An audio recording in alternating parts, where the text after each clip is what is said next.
Hello everyone. तो आज का जो टॉपिक है वो हम लोग डिस्कस करने वाले हैं analysis using order book. So order book सबसे पहले है क्या, ये हम लोग देखते हैं। ओके, सो देखो ऑर्डर बुक की अगर मैं बात करूं, उसके पहले भी बाजार में दो type of data point exist करते हैं। ऑर्डर बुक के पहले भी एक होता है retail vendor data point.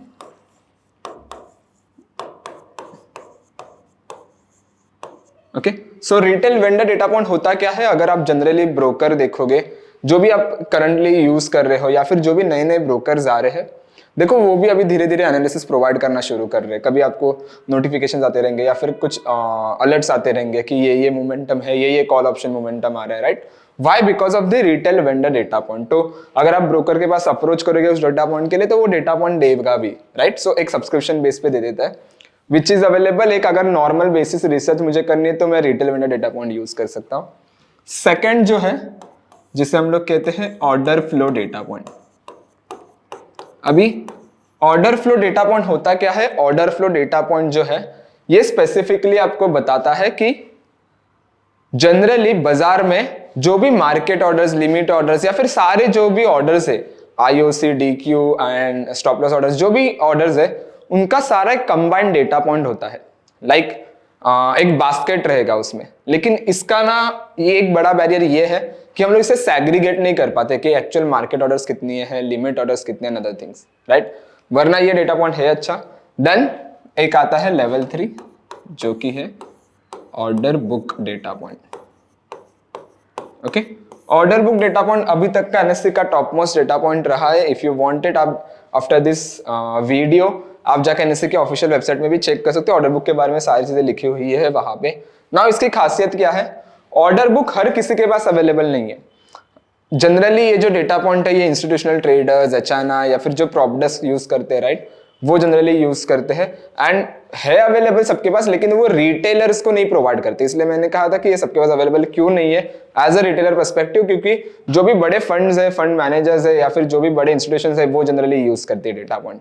And क्वांटसब भी ये डेटा पॉइंट यूज करता है और एक पहला ऐसा प्लेटफॉर्म है जो स्पेसिफिकली रिटेलर्स को डेटा पॉइंट दे रहा है। As per the my research अभी तक कोई ऑर्डर बुक नहीं प्रोवाइड करा रिटेलर को। ओके, सो इसमें हमें मिलता क्या है? एक मिलता है रियल टाइम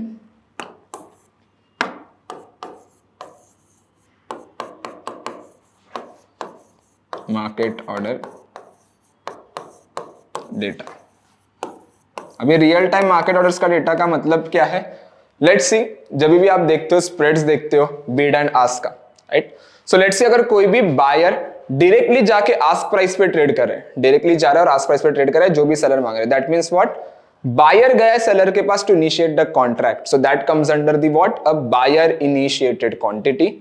और अगर कोई भी सेलर डायरेक्टली जाके बिड प्राइस पे ट्रेड बनाता है, bid price in the sense जो बायर मांग रहा है, सेलर डायरेक्टली जाते हैं और बायर के, तो सेलर को पता है कहां पे इसकी वैल्यू और गिर सकती है, सो that comes under the what? A seller initiated quantity.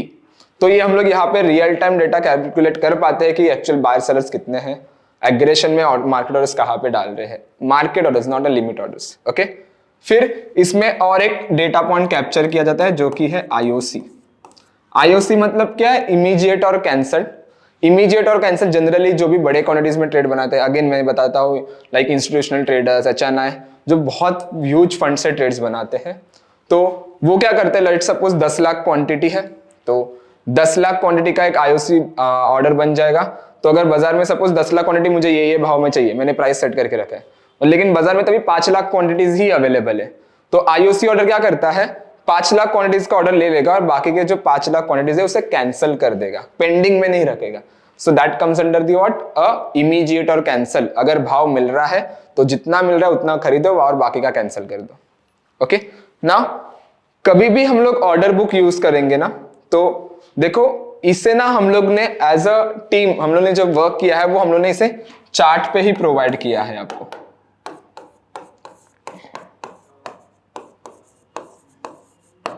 सो आपको किसी और स्क्रीन पे जाने की जरूरत नहीं है, लेकिन जैसे बहुत सारे डेटा पॉइंट ऐसे रहते हैं कि मैं एक अलग टैब में हूं, फिर मुझे दूसरा टैब में आके देखना पड़ेगा, चार्ट देखना पड़ेगा, राइट? सो हम लोगों ने चार्ट्स के नीचे इसे प्लॉट किया है, सो ये बहुत यूजफुल है। तीसरी चीज जो है इसमें, ये विदाउट डिले ऑफ सेकेंड आता है। जनरली ये बहुत मिली सेकंड में रिफ्रेश होता है, लेकिन हम लोग मिली सेकंड का चार्ट नहीं प्लॉट कर सकते। लेकिन अगर मैं बताने जाऊँ तो विदाउट डिले ऑफ 1 सेकेंड ये चार्ट पे रिफ्रेश होते ही रहता है। ओके, तो let's go with the order book data. इसे कैसे यूज करना है, एनालिसिस कैसे करने हैं, वो हम लोग समझते हैं अभी। ओके, तो मैं कॉन्सेप्ट पे आता हूँ यहाँ पे and I go with the analyse. And यहाँ पे देखो टॉप पे we have a charts order and trade. Okay, मैंने इस पे क्लिक किया। नाउ ये मैंने ऑलरेडी प्लॉट करके रखा है यहाँ पे। So what we will do, हम लोग इसे थोड़ा ना डिलीट कर लेते हैं एंड वापस इसे प्लॉट कैसे करना है वो मैं एक्सप्लेन करता हूँ एक बार आपको। ओके, निफ्टी ओपन है विच इज फाइन। तो मैं आऊंगा इंडिकेटर्स पे यहाँ पे। ओके, मैं आया।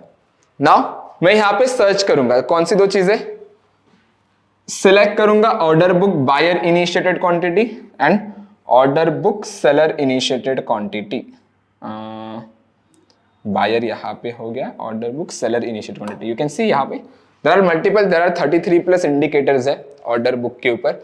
लेकिन अगर मैं ये आउट ऑफ 33 इंडिकेटर्स की बात करूं, उसमें से सबसे बढ़िया जो है, सबसे यूजफुल जो है, वो आपको order book buyer initiated quantity and seller initiated quantity मिलेगा। Okay, then I click on apply the changes. हालांकि 33 इंडिकेटर्स पे हम लोग और एनालिसिस बनाएंगे, डोंट वरी, लेकिन फिलहाल हम लोग इस पे फोकस करेंगे। ओके, सो इसमें ना थोड़े से हमें चेंजेस करने हैं। चेंजेस क्या करने हैं, will go with the buyers setting. Buyer we always choose in a green colour, so इसे ग्रीन में रखो और इसे लाइन चार्ट में कन्वर्ट कर लो। क्लियर? नाउ आएंगे seller setting. Seller we always choose in a red colour, right? So इसे रेड में रखो और लाइन चार्ट में कन्वर्ट करो। क्लियर है यहां तक? नाउ देखो ये दोनों स्केल्स ना अलग अलग पैनल में है, हमें इसे एक साथ मर्ज करना है। सो मर्ज कैसे करेंगे, I click on a 3 dot, move to and existing pane above. ठीक है, नाउ देखो अगर आप यहां पे देखोगे तो ये एक साथ मर्ज हो गए। हमें बस इसमें और एक चीज करनी है। अगर आप राइट हैंड साइड पे देखोगे यहाँ पे दो स्केल्स आते हैं, ए एंड बी। सो मैं ए पे क्लिक कर रहा हूं, मर्ज ऑल स्केल इनटू 1 पे आके on the right hand side, और यहाँ पे आके मैं सेव करूंगा। सो हर टाइम ये मुझे प्लॉट करने की जरूरत नहीं पड़ेगी। ठीक है, नाउ कभी भी इस डेटा पॉइंट को यूज कर रहे हो ना, whenever you are using this data point, okay, 2 से 3 चीजें याद रखना। ओके, मैं बताता हूं कौन सी 3 चीजें हैं एंड उसके बेस पे हमें ट्रेड्स बनाना है। तो अगर मैं थोड़ा हल्का सा, अगर मैं पीछे भी आके सारे डेटा पॉइंट्स देखते कि कहाँ पे इसने ट्रेड्स दिया था और कहाँ पे हम लोग इसे यूज कर सकते हैं, 1-2 दिन का हम लोग डेटा पॉइंट एनालाइज करेंगे, एनालिसिस करेंगे। ठीक है, नाउ 3 चीजें, कौन सी 3 चीजें चाहिए तो आप इसका नोट बना के रखो या फिर आप इसका स्क्रीनशॉट भी ले सकते हो बाद में। सो पहली जो चीज रहेगी वो क्या रहेगी कि मिनिमम हमें बाजार में 30 to 35 मिनट का कंसोलिडेशन जोन चाहिए। Consolidation zone for minimum 30 and 35 minutes का। ओके, जैसे ही मुझे कंसोलिडेशन जोन मिलेगा तो व्हाट आई विल डू, मैं वेट करूंगा ब्रेकआउट ब्रेकडाउन के लिए, या फिर मैं 30-35 मिनट्स का कंसोलिडेशन जोन नहीं मिल रहा ना, I will wait for the कहां पे डेज हाई या फिर डेज लो ब्रेक हो रहा है क्या। Okay, after marking this things, second point मेरा क्या रहेगा, I will wait for the breakout और breakdown.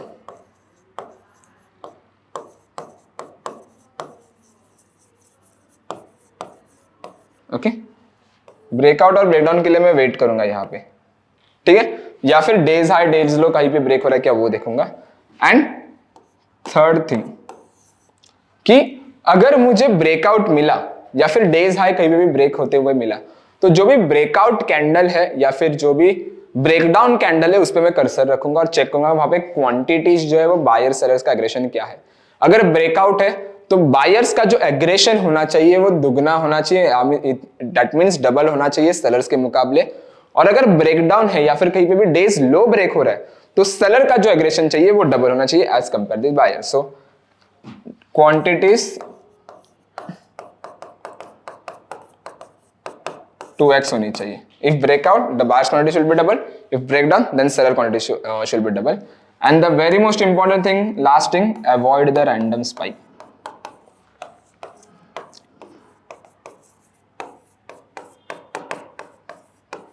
Avoid what? Avoid the random spikes. मैं random spikes को avoid करूंगा। अभी चाहिए तो इसका एक स्नैपशॉट लेके रखो इफ यू वांटेड, ठीक है। नाउ देखो अगर मैं इसे इरेज कर लेता हूँ, लेट्स सी, ठीक है। नाउ अगर मैं निफ्टी को देखूं यहाँ पे around this level, you can see यहाँ पे कहीं पे तो अराउंड व्हाट डेट, मैं डेट देखो 20 अगस्त है, एंड देखो गैप अप हुआ था बाजार, और यहाँ पे जो है वो कहीं पे तो कंसोलिडेट हो रहा था या फिर हाई क्रिएट करके यहाँ पे एक लो क्रिएट किया था उसने, right. So technically if I am marking this as a high as well, ठीक है, मैं इसे हाई मार्क कर लेता हूँ, ओके, और सेकंड में यहाँ पे लेता हूँ दिस इज द लो, ठीक है। अगर मैं इसका कलर चेंज करूँ, लेट्स सी ब्लू रख लेता हूँ, ओके। सो देखो ये लो था और कहीं पे तो ये हाई तक, कंसोलिडेशन भी कह सकता हूँ, लेकिन टेक्निकली हाई में यहाँ पे देखूँ तो हाई देखो यहाँ पे ब्रेक हुआ था अराउंड दिस कैंडल, ये कैंडल ने ब्रेक किया था, राइट। थोड़ा और जूम कर लेता हूँ so you will get to know और इन डिटेल, ठीक है। ये देखो ये कैंडल ने यहाँ पे हाई ब्रेक किया था, मैं इस पे कर्सर रखता हूँ। ना हमें क्या देखना है, अगर ब्रेकआउट हुआ तो यहाँ पे देखो नीचे क्वांटिटीज है, बहुत सारे जन यहाँ पे स्पाइक्स देखेंगे, तो हमें स्पाइक्स नहीं देखना है, ओके। ये देखो क्वांटिटीज देखना है, तो क्वांटिटीज क्या हमें बता रही है, 11,750 जो है वो बायर्स है और 3,900 जो है वो सेलर्स है। सो एग्रेशन जो है ना वो बाइंग की तरफ से ज्यादा है, हमें 2 गुना चाहिए, यहाँ से 2 गुना, यहाँ पे 2 गुना से ज्यादा है टेक्निकली, राइट। मिनिमम 2 गुना चाहिए, 2 गुना से ज्यादा रहेगा which is well and good, right. And समझो अगर आपने नेक्स्ट इटसेल्फ, अगर आपने नेक्स्ट कैंडल या फिर उसके बाद का भी 1-2 मिनट के बाद भी if you initiate the trade over there, बहुत अच्छा ट्रेड मिला है वहां पे, राइट। अगर मैं यहाँ पे आता हूँ और यहाँ से अगर मैं यहाँ तक भी इफ आई एम होल्डिंग तो 96 पॉइंट्स का मोमेंटम है निफ्टी में, वो हमें और क्या चाहिए, यही तो चाहिए रहता है, राइट। छोटा स्कैल्प अगर चलो पूरा 96 नहीं, लेकिन यहाँ तक भी अगर मैं स्कैल्प कर लेता, कितने टाइम का मोमेंटम था, फ्रॉम 938 से 955 तक, तो ऑलमोस्ट 10-15 मिनट 20 मिनट के आसपास जो स्कैल्प था 50 पॉइंट्स का। तो ये अगर मैं सिर्फ ट्रेल कर लेता, अच्छे प्रॉफिट ट्रेल करते करते जाता, तो ये पूरा मेरा 98 पहुंच जाता, तो कहीं पे तो मैं यहाँ पे एग्जिट कर रहा हूँ, तो 70-80 पॉइंट्स रफली मेरे पास आ ही रहे, राइट। सो ऐसे हमें इस डेटा पॉइंट को यूज करना है। कोई दूसरा अगर एग्जांपल में देखने जाऊं, अगर उसके बाद हालांकि बाजार ने फिर वो कंसोलिडेशन ही था और कंसोलिडेशन में ही क्लोज हुआ। नेक्स्ट डे अगेन देखो, अगर आप यहां पे देखोगे तो यहां पे हाई था टेक्निकली जहां पे ब्रेक हुआ था, ओके। अभी देखो यहां पे ब्रेकआउट है, क्वांटिटीज भी डबल है। यहां पे अगर आप देखोगे ना तो आपका स्टॉप लॉस क्या होना चाहिए, ये लेवल, तो टेक्निकली आपका स्टॉप लॉस जो है वो हिट हो गया यहाँ पे, तो एक केस में यहाँ पे स्टॉप लॉस हिट हुआ है। अगेन मार्केट ने फिर जो ये हाई क्रिएट किया था, जो ब्रेक किया अराउंड दिस लेवल, ओके। तो यहां पे अगर आप देखोगे तो again the quantities are double है, और वहां से देखो एक स्कैल्प मिला ऊपर की तरफ, और स्टॉप लॉस क्या आपका रहेगा, जो भी स्विंग हाई स्विंग लो आपका रहेगा। सो देखो out of too many trades ना, अगर मैं दिन के सपोज इसमें 2 ट्रेड भी बना रहा हूँ, निफ्टी बैंक निफ्टी कहीं पे भी, और ऑनलाइन एवरेज अगर मैं हफ्ते भर में अगर मैं 2 ट्रेड्स का काउंट लगूं तो हफ्ते भर में मेरा 5 ट्रेडिंग से जनरेट 10 ट्रेड्स बनेगा। तो मैं ऐसा नहीं कह रहा हूं कि 10 के 10 पे सही जाएंगे, लेकिन जो प्रोबेबिलिटी ऑफ विनिंग है वो आपकी बढ़ेगी, क्योंकि 6-7 आपके पॉजिटिव जाएंगे, 1-2-3-4 नेगेटिव जा सकते हैं, जिसमें स्टॉप लॉस क्या हिट होगा। जैसे सपोज आपने यहाँ पे एंट्री बनाया रहता, तो आपका जो स्टॉप लॉस रहेगा वो ये जो लो है इसका, यही आपका स्टॉप लॉस है।